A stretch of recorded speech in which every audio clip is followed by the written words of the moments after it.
Okay, so let's start, or we can say let's continue the chapter TDS and TCS under GST, right?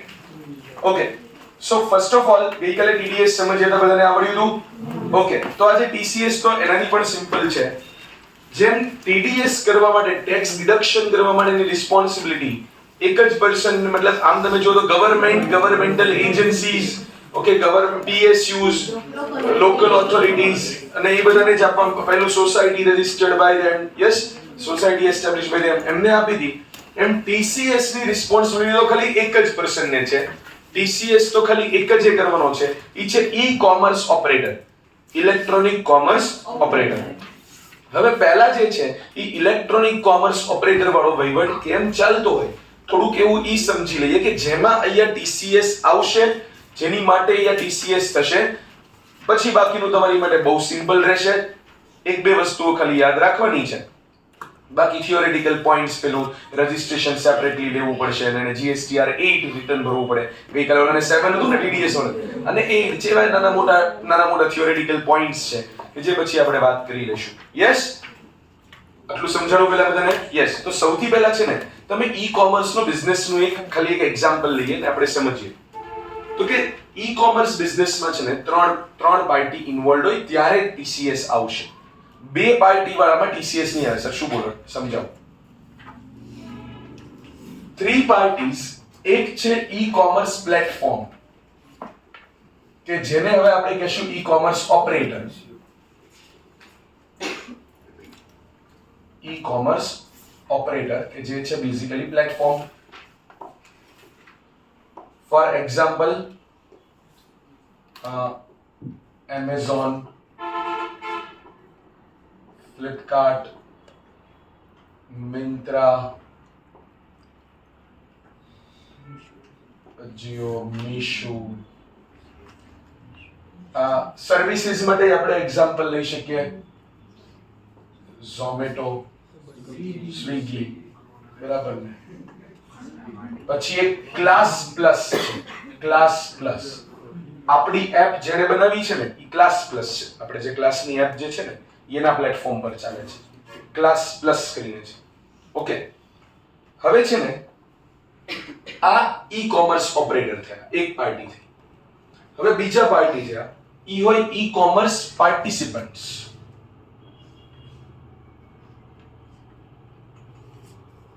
આપણે અહીંયા લખીએ ને,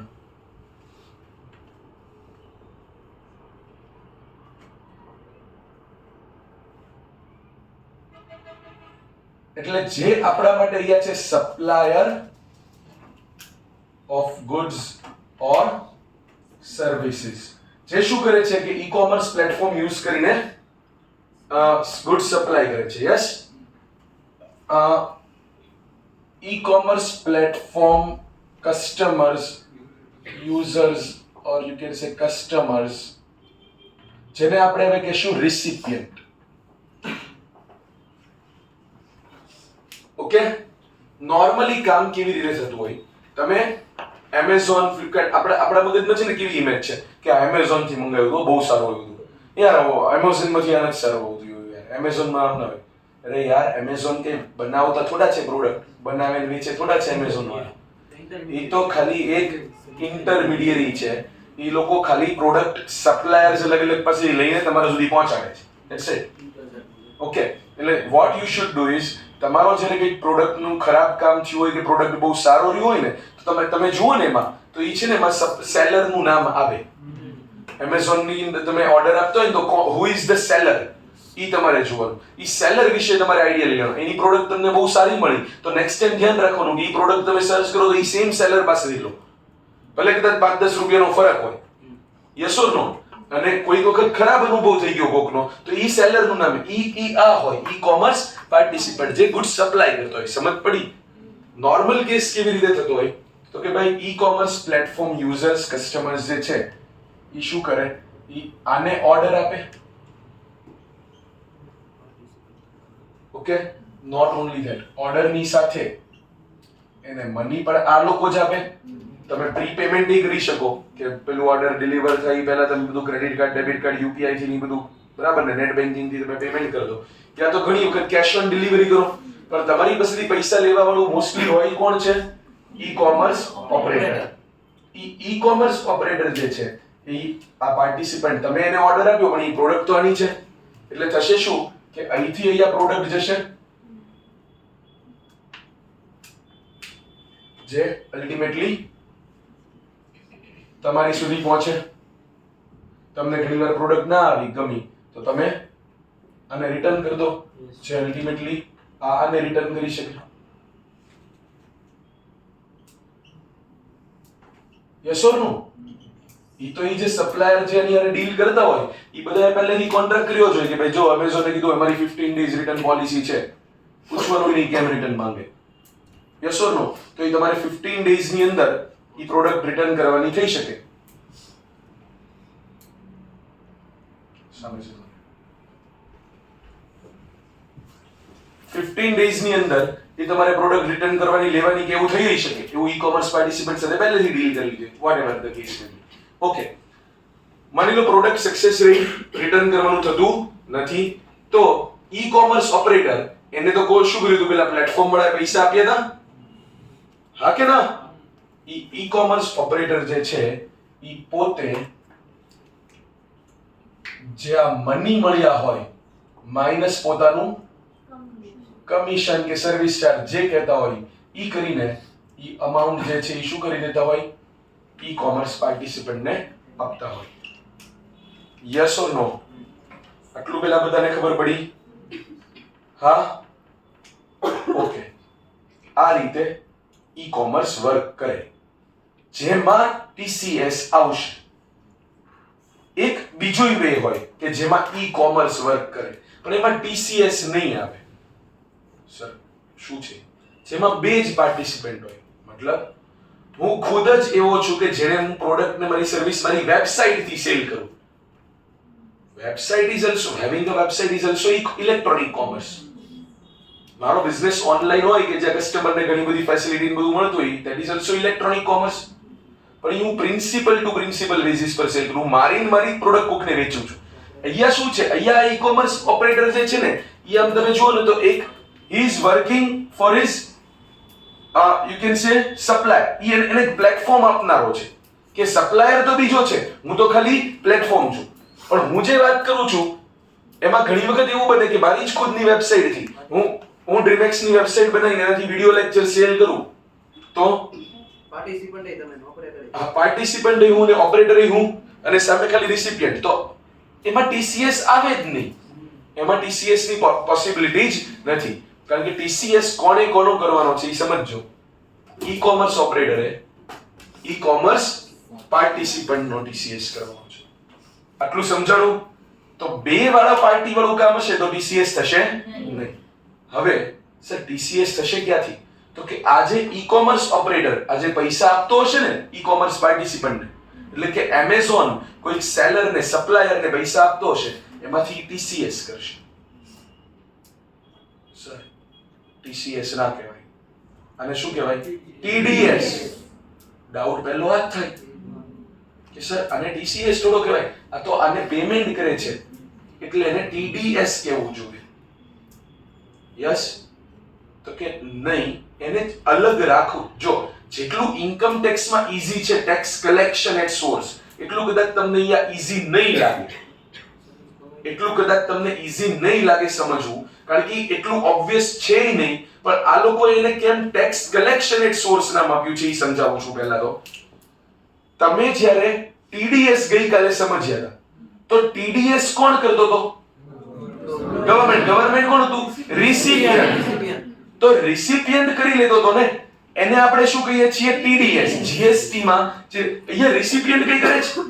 નો. Who is the payer of the income? Recipient. He is not deducting tax. He is giving the full amount. એટલા માટે એ લોકો આને TDS નથી કહેતા. TDS માં કાલે કોણ પેમેન્ટ કાપતું હતું? કોણ? રિસિપિયન્ટ. એટલે કે ગવર્નમેન્ટ. યસ ઓર નો? કે ગવર્નમેન્ટલ એજન્સીઝ ઓથોરિટીઝ બધું આપણે જોયું. એને એટલે TDS કીધું કે જે રિસિપિયન્ટ જે અલ્ટિમેટલી પૈસા પે કરે છે ઈ જ એમાંથી થોડું કટ કરીને કોને આપી દે છે? ગવર્નમેન્ટને. એટલે TDS છે. અહીંયા તમારે ઈ એંગલ થી જોવાનું છે કે આ ઈ-કોમર્સ ઓપરેટર છે ને, ઈ આની પાસેથી જે પૈસા લે છે એમાંથી થોડુંક કટ કરીને આને આપે છે, એટલે ઈ કોમર્સ ઓપરેટર જે આની પાસેથી કલેક્ટ કરે છે ને અમાઉન્ટ, કોની પાસેથી? યુઝર્સ પાસેથી, that is inclusive of tax. એટલે ટેક્સ કલેક્ટ કરીને ઈ કોમર્સ પાર્ટિસિપન્ટ સીધો કોને આપી દે છે? ગવર્નમેન્ટ. પણ ઈ છે કોનો? સમજાણું? એટલે this is tax collected at source. મેં કીધું ઇન્કમ ટેક્સ જેટલું ઓબ્વિયસ નથી. ઇન્કમ ટેક્સ માં કેવું હોય કે પેલું તમે સ્ક્રેપ ને પેલું તેન્ડુ લીવ્સ ને પ્રોડક્ટ પેલું બધું forest produce liquor yes or no ઈ બધું તમે સેલ કરો તો જે સેલર હોય સેલર ઈ જ બાયર પાસેથી પૈસા પ્લસ નવો ટેક્સ લઈ લે, જેને આપણે TCS કહેતા હોઈએ. but that is not the case. That is not the case when you are in GST, under GST. GST ની અંદર સિમ્પ્લિફાઈડ છે, સોરી ઇન્કમ ટેક્સ ની અંદર સિમ્પ્લિફાઈડ છે, એટલું GST ની અંદર સિમ્પ્લિફાઈડ નથી. GST ની અંદર ઈ લોકોને બે અલગ કોન્સેપ્ટ બનાવવા હતા. જો ઈ સીધી વાત હતી. એકમાં રિસિપિયન્ટ ટેક્સ કાપવાનો છે અને એકમાં ઈ કોમર્સ પ્લેટફોર્મ ટેક્સ કાપવાનો છે. એટલે ઈ કોમર્સ ઓપરેટર ટેક્સ કાપવાનો છે. રિસિપિયન્ટ કાપી લે ટેક્સ, એને તો TDS નામ આપવું બરાબર જ છે. હવે આને થોડું TDS નામ અપાય તો બેયમાં રિસિપિયન્ટ જેવું થઈ. અને આમ તમે જુઓ તો he is not the person, આને પે કરે છે. he is not the person who is ultimately bearing the amount, કે જે પૈસા પે કરે છે આને, આ બાયર નથી. બાયર તો આ છે. આને તો આની પાસેથી લીધેલા પૈસામાંથી થોડુંક કટ કરીને આને આપી દીધું. ઈ કટ કરીને કોને આપી દીધું? ગવર્નમેન્ટને. સો he is the person who has collected tax of supplier from the recipient of supply. Yes or no? એટલે આ શું છે? ટેક્સ કલેક્ટેડ એટ સોર્સ અને નહીં કે ટેક્સ ડિડક્ટેડ. તમે અહીંયા જુઓ કે અહીંથી અહીંયા પૈસા જાય એમાં ટેક્સ કટ થઈ જાય તો તમને TDS જ લાગે. તમારે એમ ન જોવાનું, તમારે એમ જોવાનું અહીંથી અહીંયા પૈસા આવે એમાં ટેક્સ આવી ગયો, જે કોને આપી દીધો? પણ આનો ટેક્સ નથી. ઇન્કમ ટેક્સ માં જે બાયર હોય ને એનો ટેક્સ હોય. GST માં ટેક્સ કોનો હતો? સપ્લાયર. એટલો ડિફરન્સ છે. ગેટિંગ ઇટ બધાને? એટલે આ અલગ કોન્સેપ્ટ રાખવા. આનું નામ શું આપેલું છે? TCS. TCS ખાલી આ એક જ કેસમાં છે, બીજો કોઈ કેસ નથી કે જેમાં TCS લાગે. આટલું ક્લિયર? આખું ટ્રાન્ઝેક્શન છે. હવે એનો મતલબ ડિડક્ટર અહીંયા all sorry collector, tax collector કોણ છે? Obviously yes. તો કે ઈ કોમર્સ ઓપરેટર જે ટેક્સ કલેક્ટ કરશે. Okay,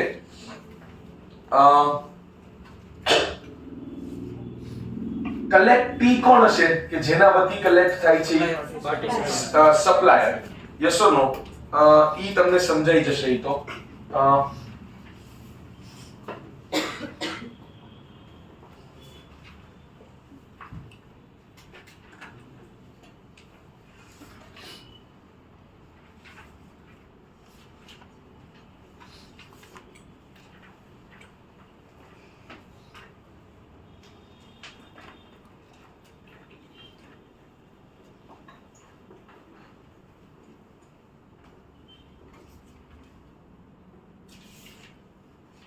which is on behalf of e-commerce participant એટલે કે supplier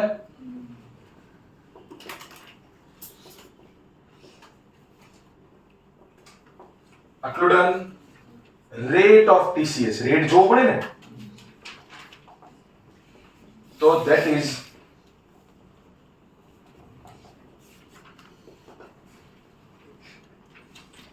effectively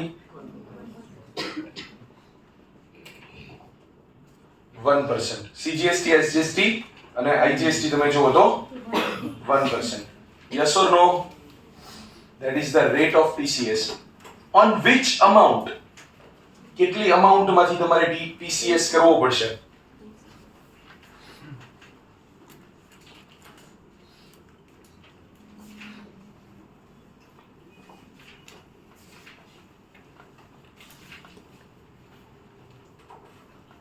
તો એને બહુ સરસ લખ્યું છે.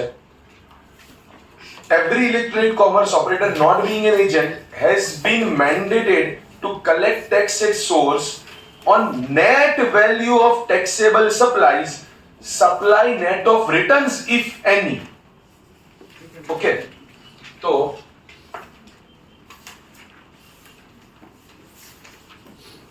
taxable value of taxable supply of goods or services or both, yes, less જે returns થયા હોય, yes,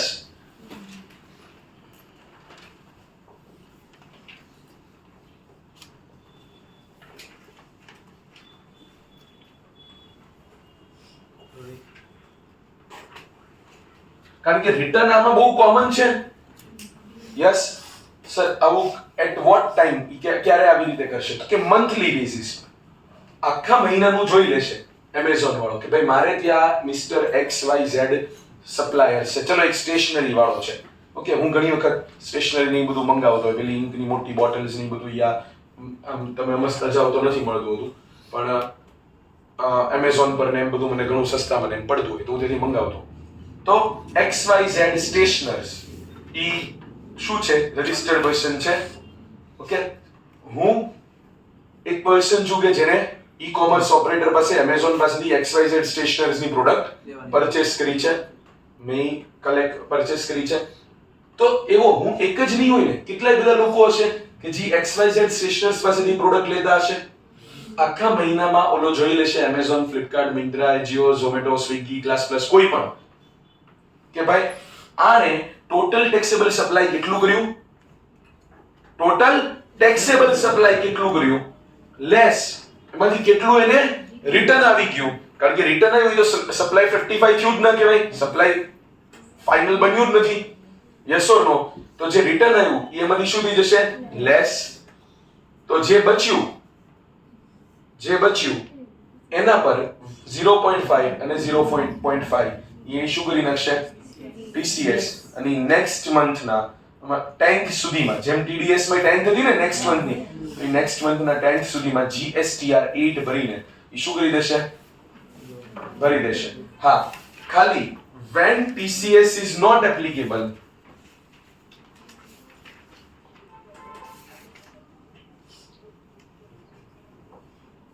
તો ઈ-કોમર્સ ઓપરેટર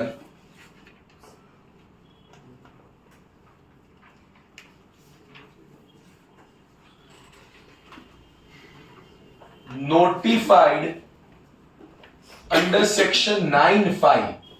સર 9(5) શું છે? 9 તો અમને ખબર છે કે 9 charge under GST, charging section 1 અને 2 ફોરવર્ડ ચાર્જ, 3 4 રિવર્સ ચાર્જ અને એક 5 મે બાકી રખાઈ હતી ત્યારે યાદ છે? મેં ત્યારે તમને કીધું હતું કે એકવાર TDS TCS થઈ જાય ને એ પછી આપણે સમજશું. એટલે 9(5) ની અંદર ચાર નોટિફાઈડ સપ્લાયર છે, ABCD એનું એક લિસ્ટ છે. ઈ આપણે હજી અત્યારે ડિસ્કસ નથી કરી રહ્યા કારણ કે મારે TCS ના કોન્સેપ્ટ ની ભેગું નથી કરવું. હું તમને એનો સેપરેટ લેક્ચર રાખીને સમજાવીશ કે ઈ શું છે ઈ કોમર્સ ઓપરેટર માં એમાં. યસ, પણ ઈ ચાર લોકોને આ 9(5) ની અંદર જે આવતા હોય એને TCS ની રિસ્પોન્સિબિલિટી છે નહીં. આટલું ક્લિયર? બધાને આટલું સમજાશે? પાક્કું? સો ચલો આપણે પહેલા રીડ કરીએ પછી તમે એક સાથે આમાંથી લખી કાઢજો. Page number 14.15 overview of TCS એવું મળ્યું. તો એને તમે સૌથી પહેલા એને તમને આખું શું કરાવ્યું છે? એક એક્ઝામ્પલ જ આપ્યું છે. એક્ઝામ્પલ 2 તમે જુઓ તો many commerce operators are there ને આને તેની બધી વાર્તા છે. ઈ આપણને ખબર છે. આપણે સીધું let us now have a look at statutory provision relating to TCS. મળ્યું? આપણે ઈ જોઈએ છીએ. તો every e-commerce operator not being an agent has been mandated to collect tax at source on the net value of taxable supplies. It's a supplies net of returns if any made through it by the supplier. જો made through it by the supplier એટલે એના through સપ્લાયરે જે supply કર્યું હોય એના માટે. હું ખુદ જ ઈ-કોમર્સ ઓપરેટર હોય તો કોઈ સપ્લાયરે મારા થ્રુ ના સપ્લાય કર્યું ને હું ખુદ મારી જ પ્રોડક્ટ વેચતો હોય તો હું જ સપ્લાય કરું ને, તો ઈ થ્રુ ના થયું. આમાં થ્રુ એલિમેન્ટ હોવું જોઈએ. Yes or no? where the e-commerce operator collects the consideration on behalf of the supplier for such supplies. કે શું કરે છે? supplier supply માટેનું consideration on behalf of supplier collect કરે છે. yes or no? જો એને એમ કીધું not e-commerce operator not being an agent, એનો ડાયરેક્ટલી નો એજન્ટ કેવું ના હોવું જોઈએ કે એના માટે જ કામ. Amazon કોઈનું એજન્ટ છે એમ ના કહેવાય. નો ડાઉટ ઈ કમિશન ને બધું રેમ્યુનરેશન ને એવું લેતું હોય, પણ ઈ પર્ટિક્યુલરલી એક પર્સન માટે જ કામ કરે છે ના કરે. ઈ એક આખું પ્લેટફોર્મ છે. ઈ એક પોતે પ્રિન્સિપલ ટુ પ્રિન્સિપલ આવા બધાની સાથે ડીલ કરે છે. Yes or no? Okay. Rate of TCS 0.5% of net value of intrastate taxable supplies, એટલે કે 1% of net value of interstate taxable supply. Yes, suppose a certain product is sold at 1120 including GST of 12%. Okay, તો જો GST માંથી તો TCS ના જ કરાય, તો 12% આમાં ઇન્ક્લુડિંગ હોય તો 1120 is 112 into 100 upon 112 કરો તો ખબર પડે ને, that will be 1000. 1000 ના 1% એટલે કેટલું કરવાનું? 10. હા, TDS માં ગઈકાલે લિમિટ હતી કે 2,50,000 થી વધતું હોય કોન્ટ્રાક્ટ વેલ્યુ તો જ. અહીંયા કોઈ લિમિટ છે નહીં. TCS પહેલા રૂપિયાથી આવી રીતે થઈ જશે. ડન. એટલે જો એને તમને બાજુમાં મસ્ત સમજાવ્યું છે net value of taxable supplies, તો કે aggregate value of taxable supplies of goods and or services, અને ટેક્સેબલ સપ્લાઈઝ રિટર્ન માઈનસ એમાંથી શું કરવાનું? Taxable supply return to the supplier. અને જો મસ્ત લખ્યું other than notified services under section 9(5) by all registered persons supplied through operator. એટલે other than notified services કે જે નોટિફાઈડ સર્વિસ છે 9(5) એની અંદર ઈ લાગશે નહીં. ઈ પેજમાં તમે ABCD જુઓ તો ઈ નોટિફાઈડ સર્વિસીસ જ છે, જે હું અત્યારે TCS સાથે તમને નથી કરાવી રહ્યો. 9(5) આપણે અલગથી ભણવાના છીએ. યસ. પેજ નંબર 14.18 ઉપર એક લાઈટ થઈ છે. It may be noted that section 20 of the IGST Act provides that in case of tax collected at source, the operator shall collect tax at such rate not exceeding 2% as will be notified on the recommendation of the council of the net taxable value. The rate has been notified as 1% for tax collection under IGST. આમ તો IGST ની અંદર એમ લખ્યું કે operator tax collect કરશે જે અમે prescribe કરશું ઈ રેટે, પણ અમે જે પ્રિસ્ક્રાઇબ કરી એ 2% થી વધી શકે નહીં. પણ હજી પ્રિસ્ક્રાઇબ કેટલો કરેલો છે? 1. એટલે તમારે 2 યાદ જ નથી રાખવાનું. TCS માટે 2 છે જ નહીં, TCS માટે 1 છે, TDS માટે 2 છે. TDS is 1 plus 1 2, TCS is 0.5 plus 0.5 1. Yes or no? Deposit of TCS by e-commerce operator to government. So the TCS amount collected by e-commerce operator has to be remitted to the government treasury within 10 days after the end of the month in which collection was made. Collection was made. એમ કીધું છે. After the end of the month in which collection was made. So if the TCS has been collected in the month of July, the amount is to be remitted on or before 10th August. જો illustration 1 જોઈએ. Mr. X is a supplier selling his own product through a website hosted by him. ઈ પોતાની જ વેબસાઈટમાંથી પોતાની product વેચે છે. Does he fall under the definition of an e-commerce operator? એમાં હા પાડવી પડે. He is an e-commerce operator. Whether he is required to collect tax on such supply, એમાં ઈ ખુદ પોતાનો ટેક્સ થોડો કલેક્ટ કરશે. Yes or no? As per definition of section 244 and 245 of the CGST Act, Mr. X will come under the category of e-commerce operator. તમારે જો ખાલી e-commerce operator ની definition જોઈ હોય ને, તો for that you will have to come આગળ definition part માં હશે. Page number 14.4. 14.4 મળ્યું? Somewhere middle of the page, e-commerce means, પહેલા e-commerce છે તો means supply of goods or service or both including digital products over digital or electronic network. And e-commerce operator means any person who owns, operates or manages digital or electronic facility or platform for electronic commerce. તો પોતે electronic commerce નો મતલબ શું થયો કે ખાલી goods and services તમે electronically supply કરો. અને જે પર્સન એવું goods and services electronically supply કરવા માટેનું પ્લેટફોર્મ ઓન કરતો હોય એ દરેક e-commerce operator તો છે જ. તો આ ભાઈ પોતાની સાઇટ ઉપરથી જ વેચે છે તો ઈ ખુદ ઇલેક્ટ્રોનિક કોમર્સ ઓપરેટર તો છે. પણ વાત એમ છે કે whether he is required to collect tax, તો કે however according to section 52 of the act, TCS is required to be collected. on the net value of taxable supply made through it by other suppliers. સમજાય છે ને? કોઈ બીજો supplier e-commerce operator through supply કરતો હોય તો tax કરવાનો છે? Yes or no? Where the consideration is to be collected by e-commerce operator. So in cases where someone is selling their product through a website, કોઈ વ્યક્તિ પોતાની જ website થી પ્રોડક્ટ વેચે છે, there is no requirement through their own website, own product through a website, there is no requirement to collect excess sources per the provision of this section. This transaction will be liable to GST at the prevailing. GST તો લાગે જ પાછો. તમે એમ ના કહી શકો એમાં GST નથી. GST તો લાગે જ. Yes. Illustration 2 જુઓ. If Mr. A purchase goods from different vendors and in turn Mr. A is selling them on his own website under his own billing, so is TCS required to be collected on such supply? જો મારી વાત, હું શું કરું? હું બહુ બધા લોકો પાસેથી goods લઉં છું, પછી મારી વેબસાઇટ ઉપર મૂકી લોકોને સેલ કરું છું. હું અહીંયા મારા વેબસાઇટ થ્રુ પેલા લોકો સેલ નથી કરતા, આગળ ઓલું થઈ ગયું. હું આમ મેઇન તમે જુઓ તો હું મારા વતી જ મારા જ પ્રોડક્ટ વેચું છું, કારણ કે જ્યારે મેં કોઈ પાસેથી પરચેસ કરી એટલે મારા ગુડ્સ થઈ ગયા જે હું મારી વેબસાઇટ થી વેચું છું. એટલે થયું તો શું? ઇલસ્ટ્રેશન 1 જ. Yes or no? If someone else is selling his goods through e-commerce operator, તો e-commerce operator જે છે TCS કરે. યસ ઓર નો? જોઈ લો, આન્સર છે નો. બોલો, લખે ને કે થોડું હા તો માર્ક મળે. જોઈ લો અંદર. તમારે શું કરી લેવાનું? ઓલી બેર સેક્શન લખી નાખવાની.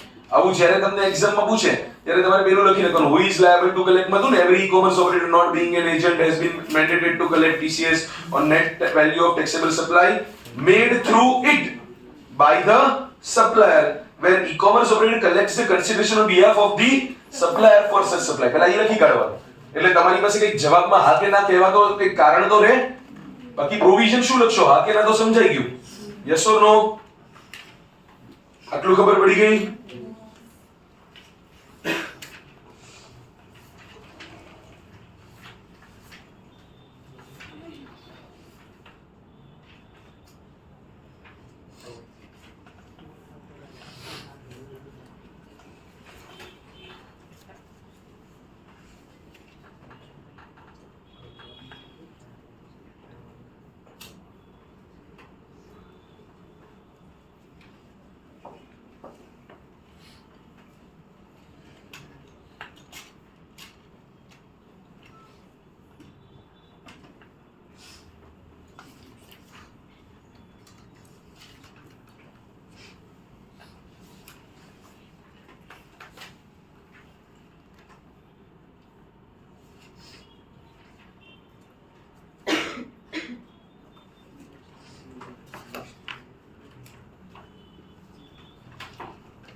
ક્લિયર? રજિસ્ટ્રેશન. સો જેમ TDS માં સેપરેટ રજિસ્ટ્રેશન ની રિક્વાયરમેન્ટ છે, એમ TCS માં તે સેપરેટ રજિસ્ટ્રેશન ઈ-કોમર્સ ઓપરેટરે લેવું પડશે. એટલે Amazon, Flipkart એની પાસે ખુદનું તો રજિસ્ટ્રેશન GST હશે જ, કારણ કે ખુદ પોતે કમિશનનો ધંધો કરે જ ના ને એમ કે એની માટેનું તો હશે જ. ઈ પોતે જે બિલ બનાવતા છે કે આ લોકોના પૈસા એમાં ઈ લોકો TDS પોતાનો લઈ લે, TDS શું GST લઈ લેતા છે. પણ as a e-commerce operator he is liable to collect tax on behalf of the suppliers. એની માટેનું રજિસ્ટ્રેશન શું હશે? Separate. Yes or no? So any person requiring to deduct tax in accordance with the provision of section 52 shall electronically submit a registration application in the prescribed form through the common portal. The proper officer shall, after due verification, grant registration within 3 working days from the date of the application, also on a request or upon an inquiry or pursuant to any other proceeding under the Act. If proper officer is satisfied that person is no longer liable to deduct tax at source under 52, actually collect એવું આવવું જોઈએ ને, collect tax at source under section 52, then the said officer may cancel the said registration following the procedure provided in rule 22 of the CGST rule for cancellation of registration. જો on a request એટલે ખુદ person એ કહી શકે કે હવે હું નથી ભાઈ ટેક્સ કલેક્ટર, તું મારું આ રજિસ્ટ્રેશન કેન્સલ કર. ઓર ઇન્ક્વાયરી કે કોઈ એની અધર પ્રોસિડિંગ્સમાં એને ખુદ એવું લાગ્યું પ્રોપર ઓફિસરને તો એ આખું કેન્સલેશનની પ્રોસિજરની એપ્લાય કરીને એનું રજિસ્ટ્રેશન કેન્સલ કરી શકે. Done?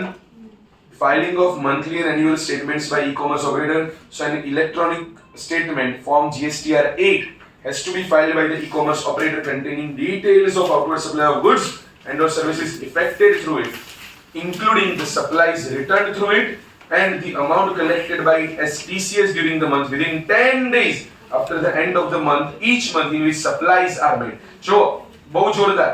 End of the each month in which supplies are made. Supply કરી હોય supply એના મહિનાના પછી. ઈ સરસ આવ્યું ને? એટલે આમ તમે જુઓ તો સપ્લાય એકવાર કરી દીધું છે. પછી કદાચ એને પૈસા આવવાના કદાચ બાકી હોય કે આને પૈસા કદાચ ના આપ્યા હોય પણ એને એનો TCS જે છે ઈ શું કરવાનો છે? ગવર્નમેન્ટને આપી દેવાનો છે. સમજાણું ને? 10 days after the end of each month in which supplies are made. આગળ જે છે ને ઈ હું તને ઈ સેન્સમાં સમજાવું, મને ખબર છે. ઈ આપણે તે શું રીડ કર્યું? તે એમ કીધું in which collection was made within 10 days after the end of each month in which collection was made. Okay? અહીંયાથી collection થઈ ગયું છે પણ હજી મેં આને નથી આપ્યું તો મેં હજી આને પેમેન્ટ ભલે ના કર્યું હોય પણ મેં સપ્લાઈઝ તો થઈ ગઈ હતી. સમજાય છે? આને પૈસા દેવાના ટાઈમે TDS માં કેવું હોય?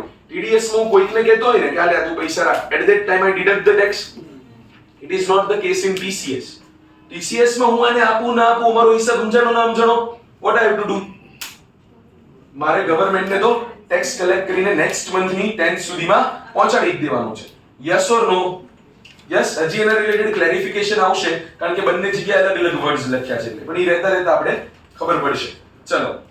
Additionally, the e-commerce operator is also mandated to file annual statement form GSTR 9B on or before 31st day of December following the end of financial year. એટલે એનું એક annual statement એ ફાઇલ કરશે જે 9B છે and the commissioner has been empowered to extend the due date for furnishing monthly and annual statement by person collecting tax at source. Commissioner ઈચ્છે તો આ due date ને extend કરી શકે.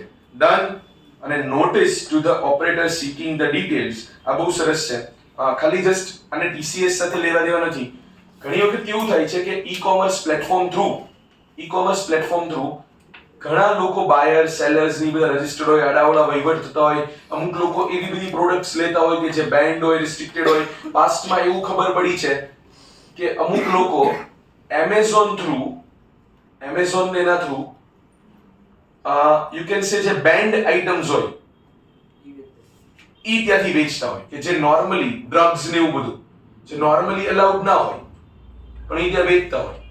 પેલો શું હોય કે એક સપ્લાયર બન્યો હોય, ઈ એના પેકેજિંગ કંઈક મોબાઈલનું રાખે પણ મોબાઈલના પેકેટમાં ઈ કંઈક બીજું રાખ્યું હોય. હવે સામે એક રિસિપિયન્ટ છે, ઈ લોકો અમથા હેરાફેરી કરવા જાય તો પ્રોબ્લેમ થાય, તો પકડાઈ જાય. અમે ઓલો રિસિપિયન્ટ હોય કે જે એમેઝોન પર જાય અને ઓલાને ઓર્ડર આપે, સમજાય? એટલે ઓલો એમેઝોન ના પેકિંગ માં એના સુધી મોકલાવે, એને ઈ ચેક કરી શકે. મેં તમને કીધું આપણે એમેઝોન પર છીએ તો યુ કેન ચેક ઇટ કે તમારો સપ્લાયર કોણ છે. એટલે એમેઝોન પર એની પાસે જઈને જ પ્રોડક્ટ માંગે અને આમથી આમ બધું આવું બધું બહુ બધું થતું હતું. એટલે ઈ કોમર્સ નો યુઝ ખરાબ પર્પસ માટે પણ થયેલો છે પાસ્ટમાં ઘણું બધું. યસ ઓર નો? તો કહેવાનો મતલબ મારો એમ છે કે આટલા માટે ગવર્નમેન્ટને છે ને ઘણી વખત ઈ બધું જાણવું હોય, એને બધો ડેટા જોતો હોય ઈ-કોમર્સ ઓપરેટર પાસે. બીજું ગવર્નમેન્ટને ઈ જાણવું હોય કે આ વારો કેટલું સેલ કરી નાખે છે, આનું ટોટલ આની મને ઇન્ફો આપ, આ મને ટેક્સ આટલો નથી ભરતો કે બોલ એને કેટલાનું વેચ્યું, કેટલું આખા વખત મેનું કલેક્શન થયું, હા કે ના? આવું ગવર્નમેન્ટને જાણવાની ઈચ્છા હોય ઈ-કોમર્સ ઓપરેટર પાસેથી. યસ. તો ગવર્નમેન્ટ ઈ-કોમર્સ ઓપરેટરને કહેશે કે તું મને ડિટેલ આપ, તો ઈ-કોમર્સ ઓપરેટરે બધી ડિટેલ એને આપવી પડશે. જો an officer not below the rank of deputy commissioner, deputy commissioner થી ઓછું નહીં, એટલે deputy commissioner ચાલે, એની ઉપર હોય ઈ joint commissioner, additional commissioner ને commissioner, ઈ એની ઉપર હોય. deputy commissioner આ ત્રણેયની નીચે હોય. ઓકે, સૌથી મેઇન કમિશનર કહેવાય. કમિશનર ની આમ થોડુંક નીચે ઈ એડિશનલ કમિશનર અને જોઈન્ટ કમિશનર હોય. યસ. એનાથી નીચે ડેપ્યુટી કમિશનર હોય. તો ડેપ્યુટી કમિશનર કરતા નીચે નહીં, એટલે ઓફિસર ના કરી શકે. જીએસટી નો ઓફિસર આ કામ કરી શકે નહીં, પણ જે કમિશનર, ડેપ્યુટી કમિશનર કે કમિશનર લેવલનો માણસ છે ઈ શું કરી શકે?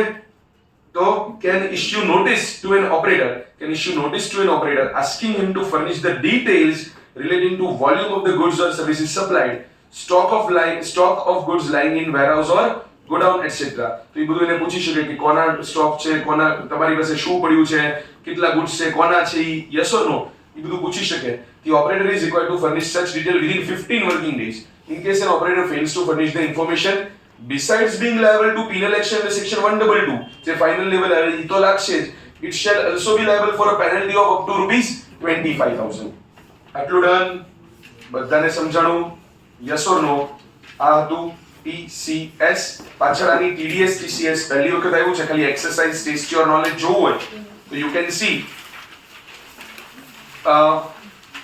whether the rate of tax of 1% under 52 is CGST or SGST or a combination of CGST SGST. 52 એટલે TCS, 51 એટલે TDS.